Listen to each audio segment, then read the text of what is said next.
जय हिंद दोस्तों आज़ादी के बाद उत्तराखंड राज्य यूसीसी लागू करने वाला देश का पहला राज्य बन गया है।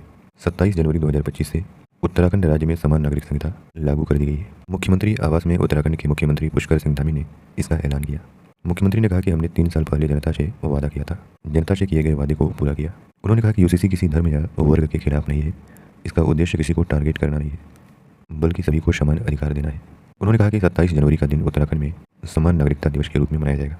दोस्तों, इसी के साथ ही उत्तराखंड यूनिफॉर्म सिविल कोड यानी समान नागरिक संहिता को लागू करने वाला देश का पहला राज्य बन गया है। हालांकि गोवा में यूसीसी लागू है, लेकिन वह पुर्तगालियों के शासन से ही चली आ रही है, इसलिए आज़ादी के बाद यूसीसी लागू करने वाला उत्तराखंड भारत का पहला राज्य बन गया है। दोस्तों, यूनिफॉर्म सिविल कोड क्या है और उत्तराखंड में जो यूनिफॉर्म सिविल कोड लागू किया गया है उसमें क्या प्रावधान किया गया है, आइए जानते हैं। दोस्तों, आमतौर पर किसी भी देश में 2 तरह के कानून होते हैं, क्रिमिनल कानून और सिविल कानून। क्रिमिनल कानून में चोरी, लूट, मारपीट, हत्या जैसे आपराधिक मामलों की सुनवाई की जाती है। इसमें सभी धर्मों या संप्रदायों के लिए एक ही तरह की कोर्ट और एक ही तरह की प्रक्रिया और सजा का प्रावधान होता है, यानी सबके लिए समान कानून होते हैं। यानी क्रिमिनल कानूनों में सबके लिए समान प्रावधान किया जाता है। वहीं बात अगर सिविल कानूनों की करें तो शादी, विवाह और संपत्ति से जुड़ा मामला सिविल कानून के अंतर्गत आता है। भारत में अलग अलग धर्मों में शादी, विवाह, परिवार और संपत्ति से जुड़े मामलों के रीति रिवाज, संस्कृति और परंपराओं का खासा महत्व है। यही वजह है कि इस तरह के कानूनों को पर्सनल लॉ भी कहते हैं। यानी दोस्तों, भारत में जो सिविल कानून है वह अलग अलग धर्मों के लिए अलग अलग है। जैसे हिंदुओं के लिए अलग, मुस्लिमों के लिए अलग, ईसाइयों और सिखों के लिए अलग अलग पर्सनल लॉ है।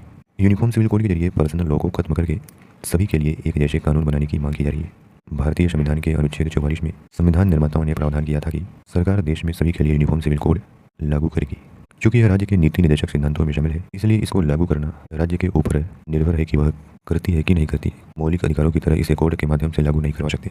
दोस्तों, यूसीसी लागू करना चाहिए, ऐसी सलाह कई अदालतें भी सरकार को दे चुकी हैं। उन्हें कई फैसलों में देश के सुप्रीम कोर्ट समेत कई राज्यों की अदालतों ने सरकार को यूसीसी लागू करने की सलाह देती आ रही। दोस्तों, वर्ष 2022 में उत्तराखंड में हुए विधानसभा चुनाव में बीजेपी ने राज्य में यूसीसी लागू करने का वादा किया था। सरकार बनाने के बाद मार्च 2022 में इसके लिए एक कमेटी गठित करने की मंजूरी दी गई।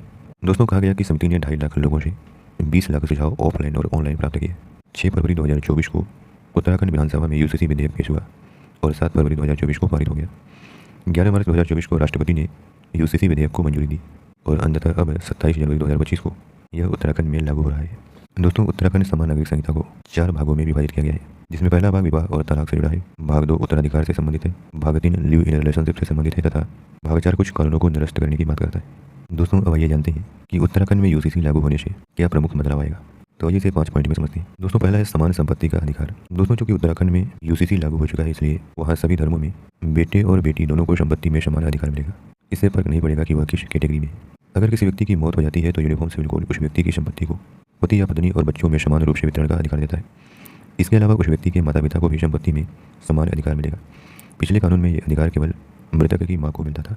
दोस्तों, अगला बदलाव यह है कि पति पत्नी को तलाक तभी मिलेगा जब दोनों के आधार और कारण एक जैसे हों। केवल एक पक्ष के कारण देने पर तलाक नहीं मिलेगा।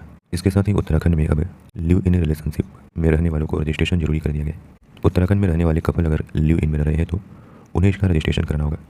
हालांकि यह सेल्फ डिक्लेरेशन जैसा होगा, लेकिन इस नियम से अनुसूचित जनजातियों के लोगों को छूट होगी। दोस्तों, आपको बता दें कि उत्तराखंड में जो यूसीसी लागू हुआ है उससे अनुसूचित जनजातियों को बाहर रखा गया है, यानी यह उत्तराखंड में रहने वाले अनुसूचित जनजातियों पर लागू नहीं होगा।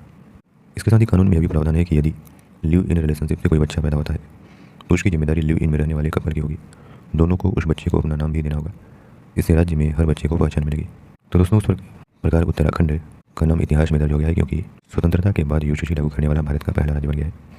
वैसे बात करें गोवा की, तो गोवा में पहले से यूसीसी लागू है, लेकिन वहाँ इसे पुर्तगाली सिविल कोड के तहत लागू किया गया था। उत्तराखंड आज़ादी के बाद समान नागरिक संहिता लागू करने वाला पहला राज्य होगा।